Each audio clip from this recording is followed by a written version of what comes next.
this was your campaign that you were overseeing. What do you say to critics that are worried that they hear that you oversaw that?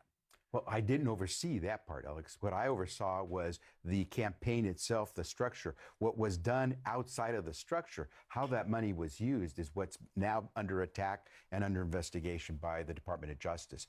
I had no sight on that.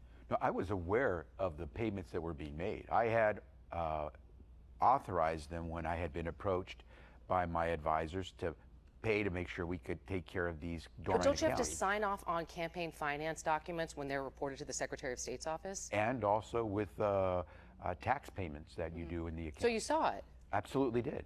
I knew what was being paid. Okay. This is the start of our interview with Javier Becerra in Highland Park. By the way, this is a profile piece. This is not a gotcha piece, right? Well, look, I think these questions are fair. It's in order to learn about you as a candidate. So long as it's about the profile. I don't know how you define profile, but I'd like to begin the interview. The way I describe profile is you talk about all the things that I've done, things I want to do, and along with some tough questions.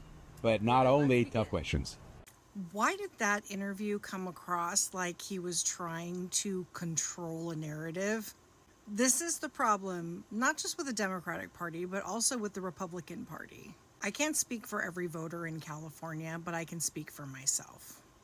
I want a leader that's going to come to the table prepared. Not only prepared to talk about their accolades, but also prepared to talk about their failures.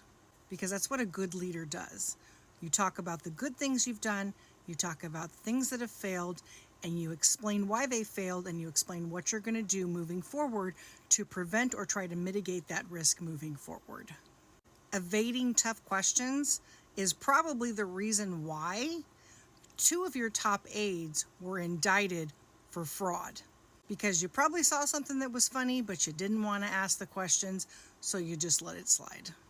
Now, I know that they're painting you out to be the victim in this scenario, but that was over $200,000 of money missing that happened right under your nose. How can we trust you with the 3rd largest economy in the entire world?